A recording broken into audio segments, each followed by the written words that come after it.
And you're an optimist, which is wonderful. I love that about the book, that you really think that if we combine machine power with human-powered thinking, that's going to be good for the future.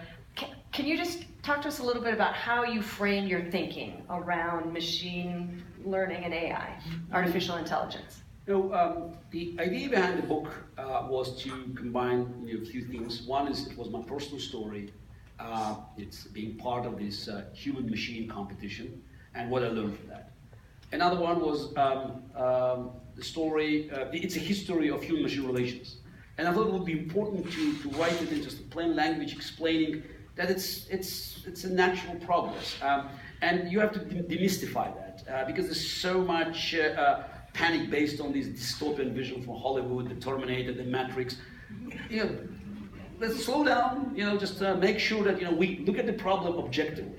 And of course, looking into the future and promoting what I believe is the future scenario: human plus machine collaboration.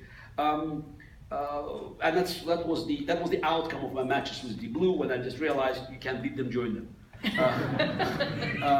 But what is this? I think it's, as you mentioned again, the elections and politics. It's always bothers me, this kind of hypocrisy, because machines for centuries, if not for millenniums, have been taking over all forms of manual labor.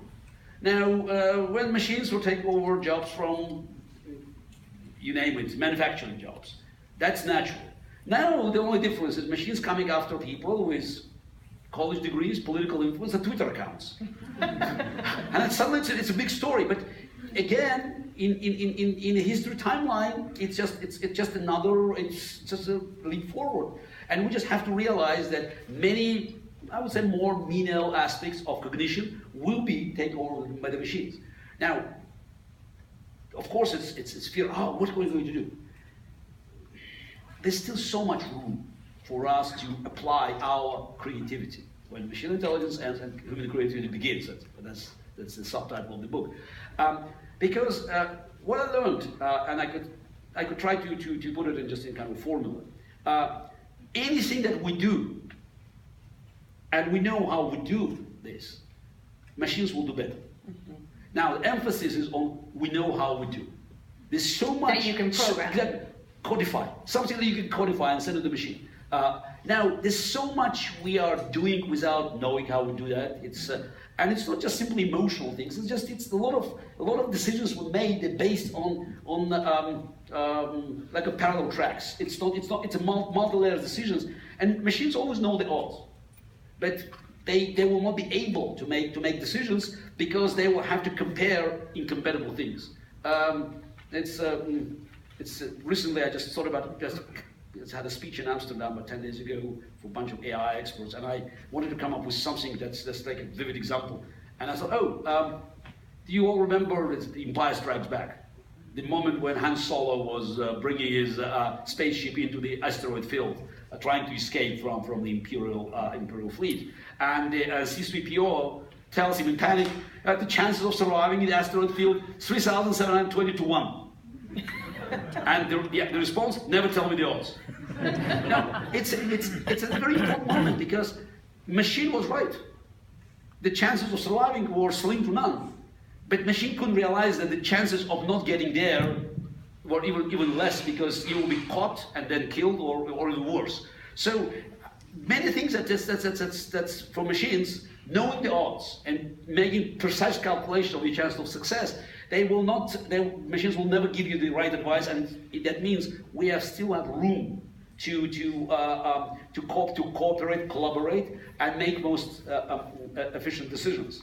And of course it goes even beyond these extreme situations.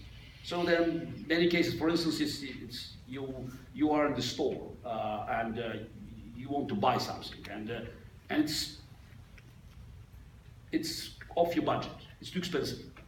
Now, machines definitely shows that we're recommended against it. But now the problem is the birthday party, and you have to give you have to buy a gift, and you can start adding these little things. And as you realize that it will be impossible for a machine to combine them and to come up with decision that will be satisfactory to you.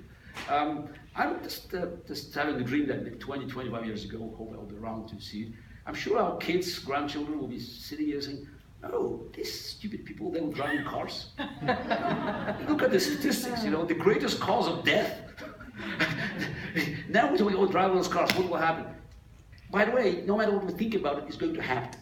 It is happening. It is happening, and we just have to make sure that we know what we're going to do. And it's not about saving jobs. These jobs cannot be saved. I believe that the problem is not jobs being lost too fast. I think it's too slow, because it slows down the cycle. Huh. Because what happens always at the end of the cycle, you have a new cycle. Because before any technology creates jobs, it kills jobs.